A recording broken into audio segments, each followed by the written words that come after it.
اعوذ باللہ من الشیطان الرجیم بسم اللہ الرحمن الرحیم۔ ناظرین، آپ کی خدمت میں جو مقالہ پیش کیا جا رہا ہے وہ مغربی تہذیب کے دجالی اثرات ہیں۔ قرآن مجید میں اللہ تعالیٰ نے مادی اور روحانی دو قسم کی زندگی بیان فرمائی ہے۔ پہلی قسم کی یعنی حیوانی زندگی اپنی انتہائی مادی صورت میں مغربی تہذیب میں ظاہر ہوئی ہے۔ خوبصورت عورتوں اور اولاد اور دنیاوی املاک کی طرف شدید میلان ہے۔ دوسری قسم کی زندگی وہ ہے جس میں انسان اپنی پیدائش کا حقیقی مقصد سمجھ جائے اور ان چیزوں سے بے نیاز ہوتا ہے کہ اللہ کی طرف بے نیاز اور اللہ کی طرف جھک جائے اور دائمی انعامات اور ہمیشہ کا آرام راحت پائے۔ پہلی قسم کی حیوانی زندگی کے اندر بہت چمک دمک ہے، لیکن یہ عارضی ہے اور تلخیوں سے بھری ہوئی ہے۔ اس کے سب آرام دیکھتے ہی دیکھتے غائب ہو جاتے ہیں اور اس کا انجام حسرت ہوتا ہے۔ اس کے مقابل روحانی زندگی میں بظاہر مشقت اور سختی ہے، لیکن اللہ تعالیٰ نے اس مشقت بھری زندگی میں عجیب لذت رکھی ہے۔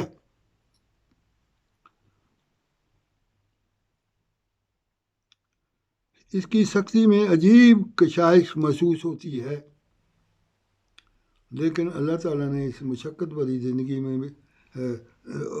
لیکن انجام اس کا شیریں ہے۔ روحانی زندگی کی ترقی کے لیے اعلیٰ خوبیاں پیدا کرنا ضروری ہے۔ نفس حیوانی کی طرف مائل زندگی اپنی صورت میں مغربی تہذیب میں ظاہر ہوئی ہے۔ مغربی تہذیب ہی انسان کو نفس کی لذات کی دعوت دیتی ہے اور مقصد حیات سے دور کر دیتی ہے۔ دنیاوی یا مادی یا حیوانی زندگی متعلق اللہ تعالیٰ فرماتا ہے، یعنی یہ بات سمجھ لو کہ دنیا کی زندگی نام ہے کھیل کود اور تماشا اور فضول چیزوں کا زیب و زینت اختیار کرنے کا، اور ایک بات اور دوسروں پر فخر کرنے کا، اموال اور اولاد کی خواہش میں آپس میں بڑھنے کا۔ جیسا کہ فرمایا، بارش سے پیداوار نکلتی ہے جو کسان کو بہت خوش کرتی ہے، لیکن وہ جلد ہی سوکھ جاتی ہے۔ پھر اس کی زردی ہوتی دیکھتا ہے، اس فصل کی زردی ہوتی دیکھتا ہے، پھر وہ ریزہ ہو جاتی ہے اور آخرت میں شدید عذاب ہوگا، اللہ کی مغفرت اور رضوان ہوگی۔ سورۃ الحدید آیت 21۔ یہ تینوں چیزیں نہایت زیادہ توجہ کے لائق ہیں۔ ان کو مد نظر رکھ کر یہ ورلی زندگی بسر کرنی چاہیے تھی، لیکن مغربی تہذیب میں شراب نوشی بے راہ روی عام ہے۔ لہو لعب کے لغو کام جو محض لذت نفس کے لیے کیے جاتے ہیں، وہ ایسی کھیلیں تماشے بھی اس میں شامل ہیں جن میں مشغول ہو کر انسان مقصد پیدائش سے غافل ہو جاتا ہے۔ مغربی تہذیب میں عورتوں کا اپنے حسن اور زینتوں کا اظہار اور جسم کی نمائش سر عام ہو رہی ہے۔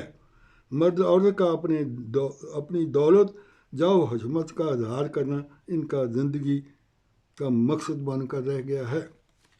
دنیا میں یہی چیزیں ہمیں نظر آتی ہیں جن کے پیچھے دنیا دار لوگ بھاگ رہے ہیں اور پاگل ہو رہے ہیں، اور انہی میں ان املاک کا نام دنیا ہے اور سب کچھ دنیا کی محبت میں ہے۔ مقصد زندگی سے انہوں نے آنکھیں بند کی ہوئی ہیں۔ سورۃ صدیق میں یہ مضمون پیش کیا گیا ہے۔ اللہ تعالیٰ فرماتے ہیں یہ سب دھوکے ہیں اور عارضی فائدے ہیں اور دیکھتے دیکھتے ختم ہو جاتے ہیں۔ دنیا دار انسان محسوس کرتا ہے کہ انہی پر انحصار کرنا انہوں نے دھوکہ کھایا اور آخرت کو بھلا دیا، حالانکہ آخرت کی زندگی ہی دائمی زندگی ہوگی۔ پھر دنیا دار کے لیے سخت عذاب کا ناقابل برداشت ہوگا۔ سخت عذاب ناقابل بدلا۔ آخر میں ان کے اعمال کا صرف نتیجہ ہی سنایا جائے گا۔ انسان کے لیے اس سے زیادہ حسرت کیا ہو سکتی ہے کہ وہ دنیا میں ساری زندگی گزار کر خالی ہاتھ چلا جائے اور آخرت کا کوئی سامان ساتھ لے کر نہ جائے۔ اور آخرت پر یقین ہی ہے جو انسان کو مادی دنیا سے الگ کرتا ہے اور خدا کی طرف جھکاتا ہے اور روحانی زندگی کی تلاش کرواتا ہے۔ اور جب یقین نہ ہو، یہ یقین نہ ہو، تو صرف یہی دنیا اور اس کی آسائش دنیا دار کے سامنے رہ جاتی ہے۔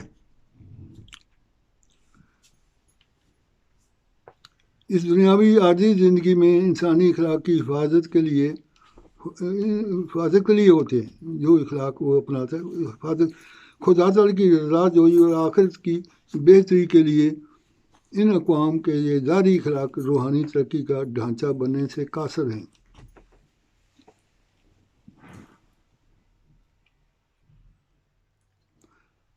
مذہب کی بنیاد الہام اور وحی پر ہوتی ہے۔ سچے مذہب کی تعلیمات کی پیروی میں ظاہری اخلاق پیدا کرنا کافی نہیں، بلکہ